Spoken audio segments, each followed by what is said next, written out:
Kisah ini berawal di Gujarat, India.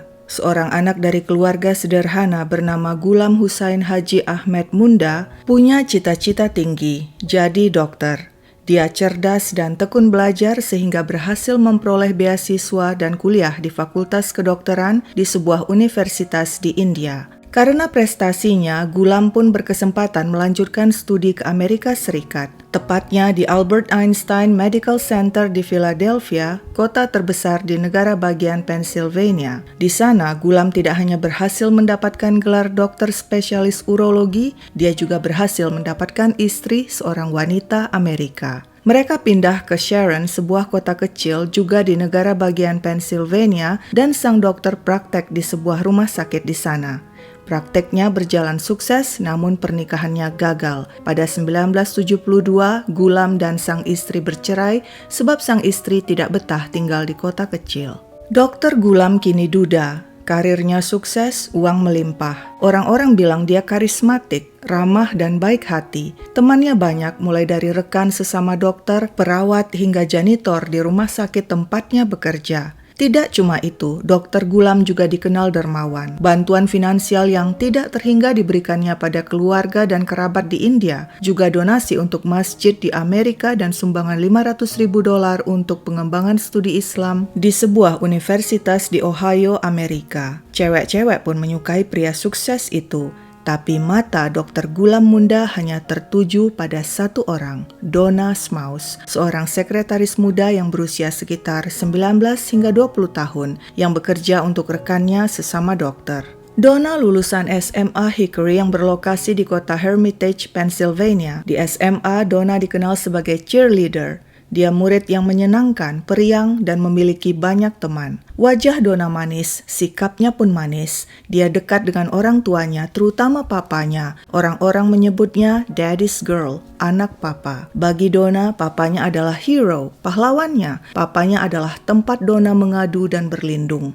Muda, single, dan rada lugu, Donna belum pernah punya hubungan serius dengan pria meski dia punya beberapa teman pria single yang usianya jauh lebih tua darinya. Entah mengapa, Donna memang punya kecenderungan bergaul dengan pria yang jauh lebih tua darinya. Orang-orang bilang karena dia adalah daddy's girl, sehingga selalu ingin dekat dengan sosok seperti papanya yang bisa melindungi dan membimbingnya. Ketika Dr. Gulam naksir dirinya, Donna tidak menyangka. Semua orang tahu, termasuk Donna, bahwa Gulam Munda adalah dokter sukses. Usianya tidak muda lagi namun jiwanya muda, baik hati dan kaya raya. Pria itu suka barang-barang mewah, bawaannya Jaguar, rumahnya seperti istana, putih megah berdiri di atas lahan mahal luas. Kemana-mana sang dokter selalu membawa uang tunai dalam jumlah besar hingga puluhan juta rupiah. Mungkin kalau gadis lain langsung tergiur jika didekati pria single, sukses, dan kaya seperti Dr. Gulam, tapi tidak dengan Donna. Saat Dr. Gulam merayunya dan memberinya hadiah mobil sport baru, Donna yang lugu malah gemetar dan rikuh. "Maaf, aku tidak bisa menerima hadiah yang sangat mahal seperti itu," tolaknya. Meski Donna tahu Dr. Gulam tergila-gila padanya, tapi gadis itu tidak yakin apakah dia juga suka dengan pria itu. Mungkin banyak perbedaan di antara mereka, baik budaya dan agama. Dr. Gulam berasal dari India dan seorang Muslim, sedangkan Donna seorang wanita kulit putih beragama Kristen. Tapi Dr. Gulam tidak mundur. Dia terus-menerus mendekati Donna dan memberinya perhatian. Akhirnya hati Donna luluh juga. Dia menerima Dr. Gulam sebagai pacarnya.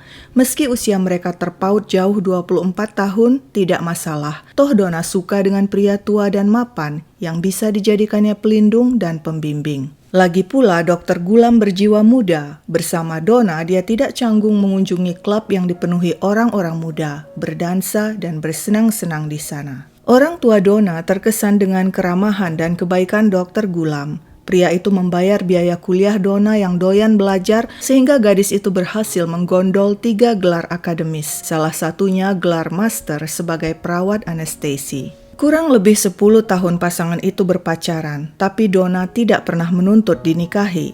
Justru teman-teman Dr. Gulam sesama muslim yang menegur pria itu. "Hei Gulam, tidak baik kau terus-menerus pacaran. Lamarlah Donna dan nikahi dia baik-baik."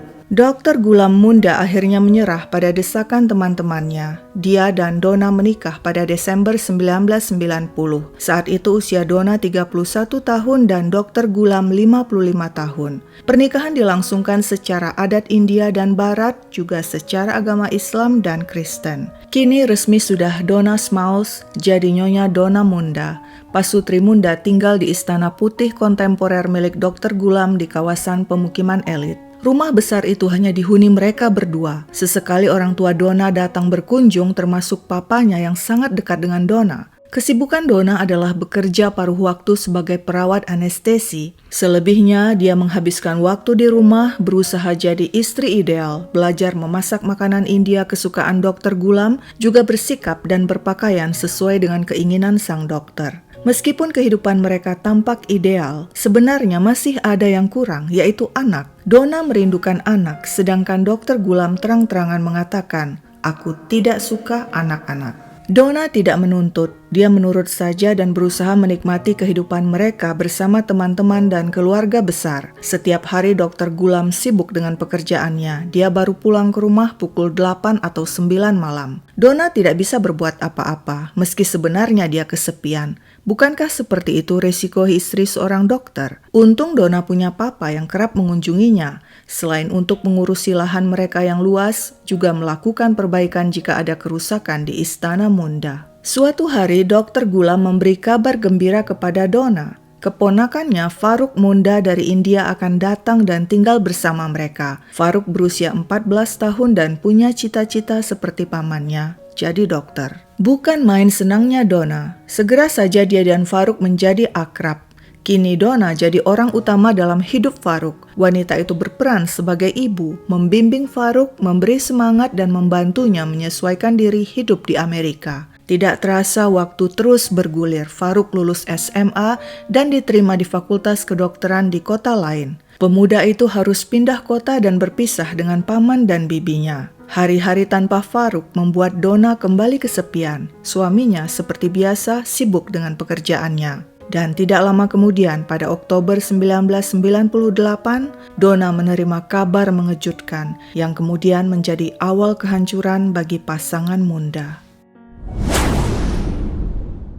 Oktober 1998 menjadi bulan kelabu bagi Donna. Ayahnya meninggal dunia mendadak akibat serangan stroke. Betapa hancurnya hati wanita itu kehilangan pahlawannya, sang papa tersayang, orang yang selalu mendengar keluh kesahnya, yang selalu ada jika dibutuhkan, yang selalu membimbing dan memberinya nasihat. Donna pingsan di hari pemakaman sang ayah, tidak mampu menahan duka yang amat sangat. Daddy's Girl hancur sehancur-hancurnya.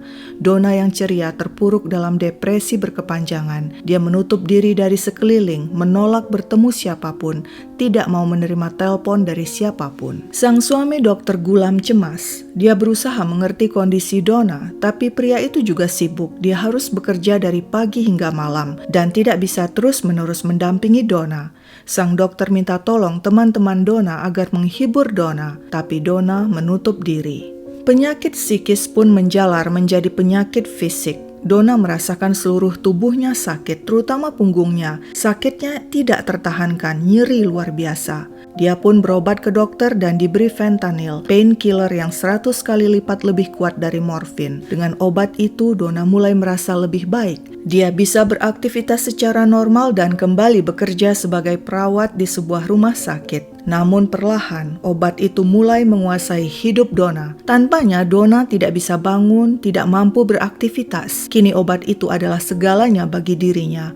Donna terjerumus menjadi pecandu. Obat yang diresepkan dokter selalu kurang. Donna perlu lebih banyak lagi untuk memenuhi kecanduannya. Akibatnya, wanita itu nekat. Dia mencuri obat dari rumah sakit tempatnya bekerja. Aksinya diketahui dan akibatnya fatal sebab ini sudah masuk ranah hukum. Donna dijemput polisi. Usianya saat itu 44 tahun. Tentu saja semua geger. Sang suami Dr. Gulam, keluarga, dan teman-teman terbelalak. Mereka tidak tahu Donna ternyata seorang pecandu. Mereka tidak tahu depresinya begitu buruk sejak sang ayah meninggal hingga dia terjerumus sedalam itu. Di pengadilan, sang suami Dr. Gulam memohon pada hakim untuk memberi hukuman ringan pada sang istri. Sang dokter mengatakan istrinya adalah wanita baik yang tidak mampu menghadapi kematian sang ayah sehingga terjerumus dalam depresi dan kecanduan. Hakim bersimpati. Donna dijatuhi hukuman percobaan dan diwajibkan ikut rehab selama 2 bulan. Wanita itu dapat menjalani rehab dan hukumannya dengan baik. Dia pun bebas. Dokter Gulam lega, keluarga dan teman-teman Donna pun lega. Mereka yakin Donna telah kembali sehat dan menjadi Donna yang manis seperti dulu lagi. Sayangnya, tebakan mereka salah. Sebab tidak lama lagi Inferno akan membumi hanguskan kehidupan manis pasangan Munda. Friday the 13th, Jumat tanggal 13, bagi banyak orang merupakan hari sial, tapi tampaknya tidak bagi Dr. Gulam Munda.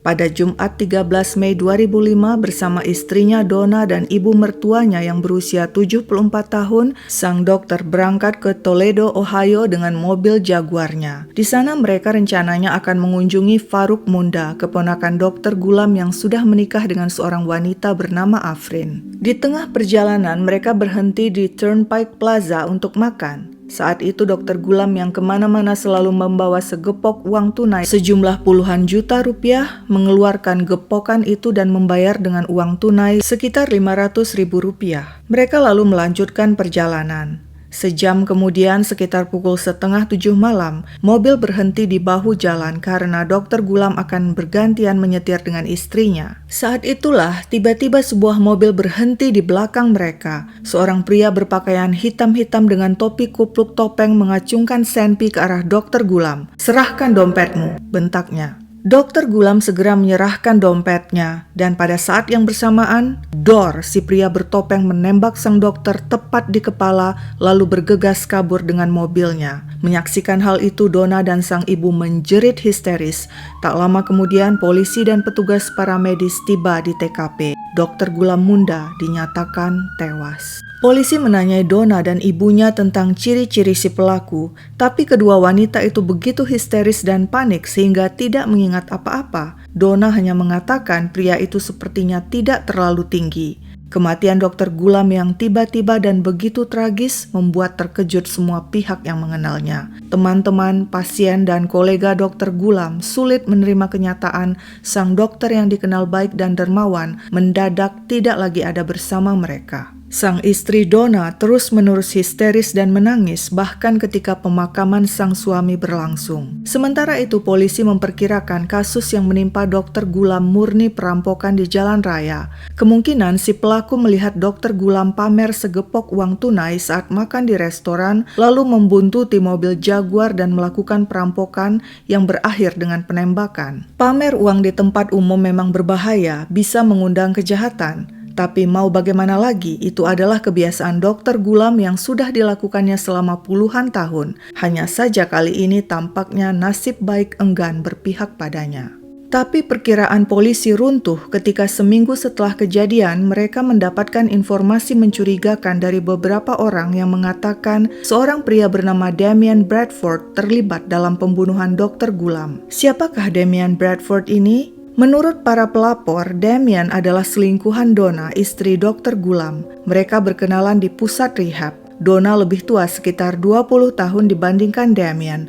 Namun wanita itu memanggil Damian Daddy dan Damian memanggil Donna Baby Girl. Polisi tentu saja curiga dengan adanya informasi tentang perselingkuhan. Jangan-jangan ini bukan perampokan biasa, tapi suatu pembunuhan berencana yang dilakukan Damian dan Donna. Polisi pun menggerebek apartemen Damian. Mereka menemukan belasan uang kertas $50 dan steroid yang setelah ditelusuri berasal dari tempat praktek Dr. Gulam. Mungkinkah Damian si pelaku penembakan Dr. Gulam? Tidak mungkin. Bella Charlene McFrazier, pacar Damian. Dia ada bersamaku di rumah saat kejadian. Baiklah, untuk sementara alibi Damian kuat. Tapi dia sempat ditahan karena kepemilikan steroid ilegal. Selama Damian berada di tahanan, polisi memantau pembicaraan teleponnya dengan Donna. Namun tidak ditemukan bukti apa-apa sebab pembicaraan keduanya hanya tentang hubungan cinta mereka. Tidak ada menyinggung pembunuhan terhadap Dr. Gulam. Namun kemudian polisi berhasil menemukan bukti penting. Sinyal ponsel Charlene menunjukkan dia berada di kota lain saat kejadian dan bukan berada di rumahnya. Sedangkan sinyal ponsel Damien menunjukkan saat kejadian pemuda itu berada di sekitar TKP. Sangat mencurigakan. Charlene akhirnya mengaku dia berbohong. Saat kejadian Damien tidak bersamanya. Wanita itu juga mengaku karena marah dengan hubungan pacarnya Damien dan Donna, dia nekat menghubungi Dr. Gulam dan membeberkan perselingkuhan Donna. Hal itu membuat murka Dr. Gulam yang langsung minta cerai pada Donna.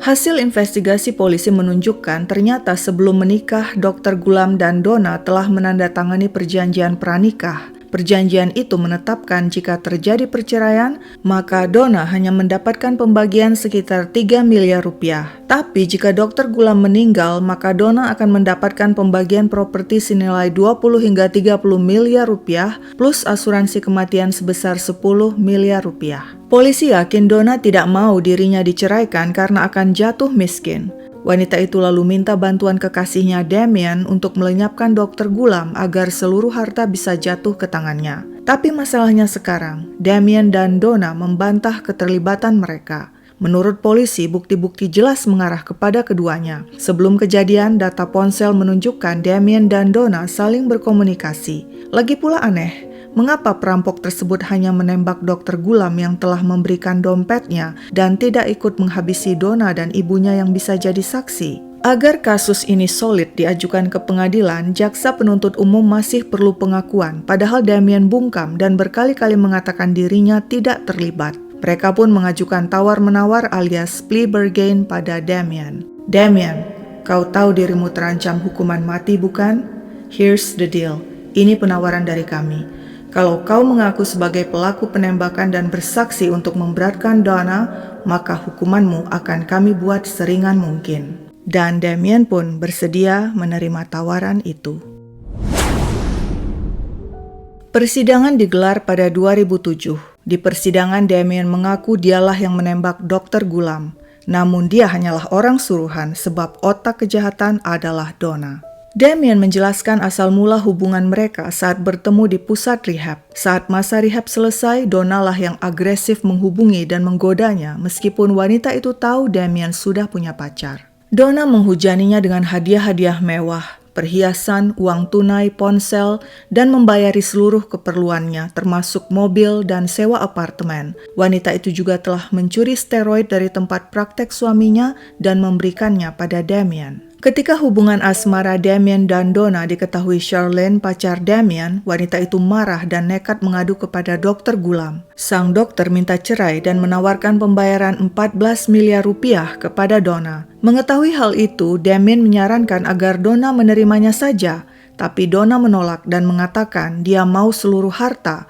Untuk itu suaminya harus mati. Awalnya Donna minta Damien mencarikan pembunuh bayaran, namun akhirnya wanita itu minta agar Damien saja yang melakukannya dan menjanjikannya pembagian besar. Donna yang mengatur semuanya.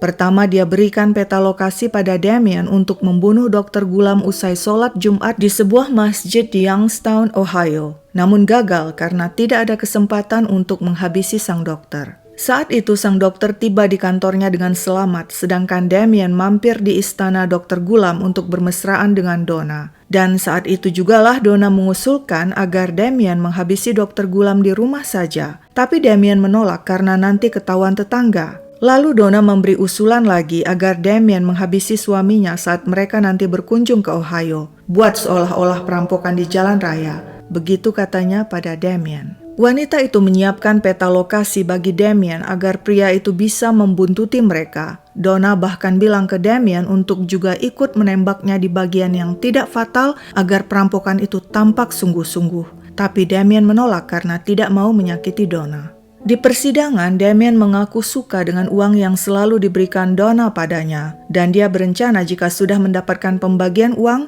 dia akan segera meninggalkan Donna. Damien mengakui dia tidak pernah mencintai Donna. Saat mendengar hal itu di ruang sidang, Donna menangis sesenggukan. Pembela Donna mengatakan tidak mungkin Donna mampu melakukan hal itu. Donna bukanlah wanita tamak yang gila harta. Sejak muda dia selalu menunjukkan sifat baik. Saat dulu diberi hadiah mobil sport oleh Dr. Gulam, dia menolak. Setelah menikah, dia menerima saja ketika suaminya menolak punya anak sedangkan dirinya merindukan anak. Dia selalu patuh terhadap aturan suaminya, termasuk berpakaian. Dia juga menyayangi Faruk, keponakan Dr. Gulam layaknya seorang ibu. Dia juga mencintai orang tuanya dan keluarganya. Seluruh keluarga dan sahabat Donna yakin Donna tidak bersalah. Menurut mereka, saat membunuh Dr. Gulam, Damien berinisiatif sendiri. Karena jika Dr. Gulam mati, maka seluruh kekayaan akan jatuh ke tangan Donna. Dan ini berarti Damien akan ikut menikmati sepuasnya harta itu sebab Donna adalah kekasihnya, seorang wanita rapuh yang mudah dimanipulasi.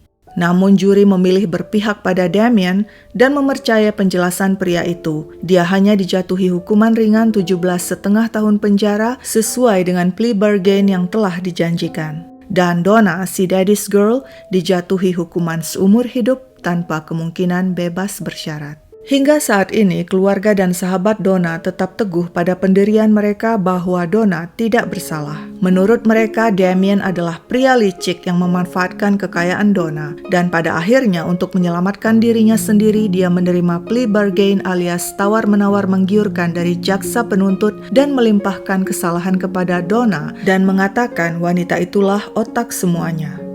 Bagaimana menurut kalian? Sekian dulu ceritaku, sampai jumpa kapan-kapan.